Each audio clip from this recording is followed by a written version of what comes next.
Hello नमस्कार श्री स्वामी समर्थ। स्वागत आहे तुम्हा सगळ्यांचं माझ्या YouTube चॅनलवरती। आजचा दिवस तुम्हा सर्वांना खूप छान सुखाचा आणि आनंदाचा जाऊ देत हीच मी स्वामींच्या चरणी प्रार्थना करते आणि आजच्या व्हिडिओला सुरुवात करते।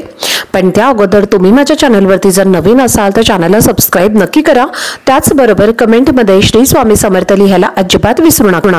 उद्या 13 फेब्रुवारी वार आहे मंगळवार आणि या दिवशी आलेली आहे गणेश जयंती। तर ही गणेश जयंती गणपती बाप्पांना समर्पित असते आणि या गणेश जयंतीला विनायक चतुर्थी किंवा तिलकुंड चतुर्थी या नावाने सुद्धा ओळखलं जातं। मागी महिन्यामध्ये येणारी या गणेश जयंतीला विशेष महत्त्व आहे। तर विनायक चतुर्थी अंगारक योग सुद्धा या दिवशी तयार झालेला आहे। त्यामुळे विधिवत पूजा आपल्याला गणपती बाप्पांची करायची आहे आणि या दिवशी आपल्याला व्रत सुद्धा करायचं आहे। तर हे व्रत आणि पूजा केल्यामुळे प्रत्येक इच्छा पूर्ण होतात आणि व्यक्तीच्या जीवनामध्ये सुख समृद्धी आनंद हा कायम टिकून राहतो। त्याचबरोबर असं म्हटलं जातं की या गणेश जयंतीचं जर आपण व्रत केलं आणि गणपती बाप्पांची जर आपण विधिवत पूजा केली तर नक्की संपूर्ण वर्षभरामध्ये येणाऱ्या चतुर्थीचं पुण्य हे आपल्याला प्राप्त होत असतं। म्हणून जर तुम्हाला शक्य झालं तर आवर्जून या दिवशी तुम्हाला व्रत करायचं आहे। त्यासोबतच काही उपाय आणि सेवा सुद्धा आपल्याला करायच्या आहेत। तर आजच्या व्हिडिओमध्ये तुमच्यासोबत मी एक अतिशय उच्च कोटीची सेवा आणि एक उपाय शेअर करणार आहे। प्रत्येक आईने आपल्या मुलांवरनं अशी एक वस्तू ओवाळून टाकायची आहे। त्यामुळे मुलांचं सर्व संकट विघ्न अडचणी दोष हे दूर होतील। अभ्यासात नोकरीत आणि व्यवसायामध्ये त्यांना यश प्राप्त होईल आणि त्यांची प्रत्येक इच्छाही पूर्ण होईल। तर असा हा एक उपाय तुमच्यासोबत मी आजच्या व्हिडिओमध्ये शेअर करणार आहे। त्यामुळे व्हिडिओ हा स्किप न करता शेवटपर्यंत नक्की पहा जेणेकरून तुमच्यापर्यंत योग्य ती माहिती पोहोचेल। आणि चॅनलवरती जर तुम्ही नवीन असाल आणि असेच जर तुम्हाला माहितीपूर्ण व्हिडिओ बघायला आवडत असतील तर चॅनलला पण नक्की सबस्क्राइब करा।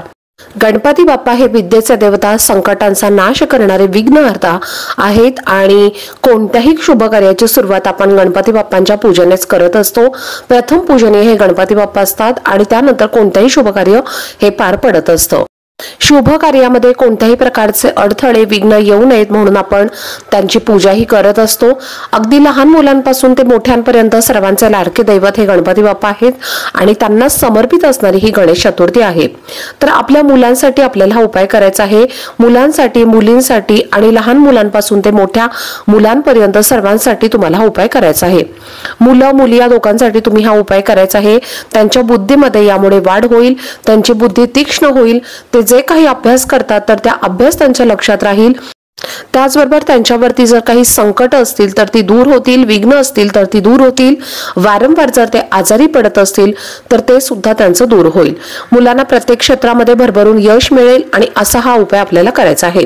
उपाय कधी करायचा आहे तर सकाळपासून संध्याकाळपर्यंत तुम्हाला जेव्हा वेळ मिळेल तेव्हा तुम्ही हा उपाय केव्हाही करू शकता। सर्वप्रथम आपल्याला उद्या सगळ्यात महत्त्वाची गोष्ट करायची आहे। आपल्या देवघरामध्ये असणारे गणपती बाप्पा यांच्या मूर्तीवरती आपल्याला पंचोपचारे अभिषेक हा घालायचा आहे।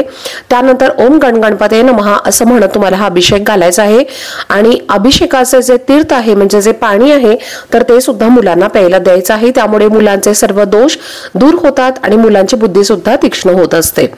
तर हा एक उपाय आपल्या घरामध्ये आपल्याला आवर्जून करायचा आहे। याचबरोबर दुसरा उपाय तुम्हाला मी शेअर करत आहे। तर हा उपाय तुम्हाला मुलांसाठी करायचा आहे। हिरव्या मुगाचा हा उपाय तुम्हाला करायचा आहे। एक वाटीभर हिरवे मूग तुम्हाला घ्यायचे आहेत। अख्खे हिरवे मूग जे असतात तर ते तुम्हाला घ्यायचे आहेत। त्यानंतर गणपती बाप्पांच्या समोर एक दिवा अगरबत्ती तुम्हाला प्रज्वलित करायची आहे आणि मुलांना आपल्या शेजारी घेऊन बसायचं आहे। हिरवे मूग जे आहेत तर ते आपल्या उजव्या हातामध्ये घ्यायचे आहेत। उजव्या हातामध्ये तुम्हाला मुगाची वाटी घेतली तरीही चालेल। त्यानंतर तुम्हाला 11 वेळेला गणपती बाप्पांचं अथर्व शीर्षाचं पठण करायचं आहे। मुलांना जर वाचता येत असेल तर मुलांकडनं तुम्ही हे पठण करून घ्यायचं आहे। पण मुलांना जर लिहिता वाचता येत नसेल आणि मुलं जर लहान असतील तर अशा वेळेला मुलांना आपल्या शेजारी बसवायचं आहे आणि तुम्ही पठण करायचं आहे। मुलांनी फक्त ऐकलं तरी सुद्धा चालेल। तर अशा पद्धतीने तुम्हाला 11 आवर्तने गणपती अथर्व शीर्षाची पूर्ण करायची आहेत आणि गणपती बाप्पांचं जे संकटनाशक स्तोत्र आहे तर ते सुद्धा तुम्हाला म्हणायचं आहे। तर अशा पद्धतीने तुम्हाला हे गणपती अथर्व शीर्ष 11 वेळेला म्हणून झाल्यानंतर शेवटी तुम्हाला फलश्रुती म्हणायची आहे। आता 11 वेळेला तुम्ही गणपती बाप्पांचं संकटनाशक स्तोत्र म्हणू शकता किंवा गणपती अथर्वशीर्ष सुद्धा म्हटलं तरीही चालेल। दोन्हीपैकी तुम्ही एक स्तोत्र म्हटलं तरीही चालेल। तर अशा पद्धतीने तुम्हाला एक स्तोत्र म्हणायचं आहे आणि म्हणून झाल्यानंतर तुम्हाला ते अभिमंत्रित झालेले हिरवे मूग आहेत तर ते तुम्हाला तुमच्या मुलांवरनं 7 वेळेला उतरवून घ्यायचं आहे। उतरवून झाल्यानंतर तुम्हाला ते एका पेपरवरती घ्यायचं आहे, त्याची पुडी बांधायची आहे, त्याच्यावरती एक सुती धागा आपल्याला बांधायचा आहे, त्याच्या गाठी मारायच्या आहेत, 8 गाठी आपल्याला मारायच्या आहेत आणि त्यानंतर तुम्हाला ओम गणपतये नमः असं म्हणत तुम्हाला या गाठी मारायच्या आहेत। पुन्हा थोडंसं अंतर सोडायचं आहे, परत तुम्हाला ओम गणपतये नमः अशी दुसरी गाठ मारायची आहे। अशा पद्धतीने तुम्हाला त्या पुडीला धागा संपूर्णपणे बांधायचा आहे आणि हे जे हिरव्या मुगाची जी पुडी आहे तर ती घेऊन तुम्हाला गणपती बाप्पांच्या मंदिरामध्ये जायचं आहे। मुलांना सोबत घेऊन जायचं आहे आणि हे जे हिरवे मूग आहेत आणि हा जो सुती धागा आपण वर या पुडीवरती बांधलेला आहे तर तो गणपती बाप्पांच्या कपाळाला लावायचा आहे। त्यानंतर तुम्हाला त्यांच्या चरणावरती अर्पण करायचं आहे। अर्पण केल्यानंतर गणपती बाप्पांना तुम्हाला मनोभावे नमस्कार करायचा आहे आणि मुलांसाठी तुम्हाला प्रार्थना करायची आहे आणि मुलांची बुद्धी वाढण्यासोबतच मुलांचे सर्व संकट, दोष, अडचणी, आजारपण दूर होऊ देत आणि मुलांच्या प्रत्येक इच्छा या पूर्ण होऊ देत असं तुम्हाला प्रार्थना करायची आहे। त्यानंतर गणपती बाप्पांना तुम्हाला साकडं घालायचं आहे की त्यांना प्रत्येक क्षेत्रामध्ये यश मिळू देत। तर असा हा एक उपाय तुम्हाला करायचा आहे। हिरवे मूग जे आहे तर ते तुम्हाला मंदिरामध्ये तसेच ठेवायचे आहेत आणि हा धागा जो आपण आपल्या सोबत घेऊन आलेलो आहोत तर तो धागा सुद्धा तुम्हाला तुमच्या सोबत आणायचा आहे आणि मुलांच्या स्कूलच्या बॅग मध्ये तो तुम्हाला ठेवायचा आहे। तुमचा मुलगा जर एखादा बिझनेस करत असेल, नोकरी करत असेल तर तिथे तुम्हाला त्यांच्या त्या बॅग मध्ये तुम्हाला तो ठेवायचा आहे। मुलांवरती कोणतेही संकट त्यामुळे येणार नाही आणि त्याचबरोबर मुलांची प्रत्येक क्षेत्रामध्ये प्रगती होईल।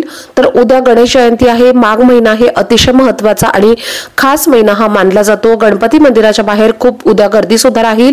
जर तुम्हाला हिरवे मूग हे मंदिरामध्ये ठेवणं शक्य नाही झालं तर उद्याच्या दिवशी तुम्ही तुमच्या गणपती बाप्पांच्या समोर देवघरामध्ये ठेवू शकता आणि दुसरा दिवस म्हणजे अर्थातच बुधवार आहे तर हा सुद्धा दिवस गणपती बाप्पांना समर्पित असतो।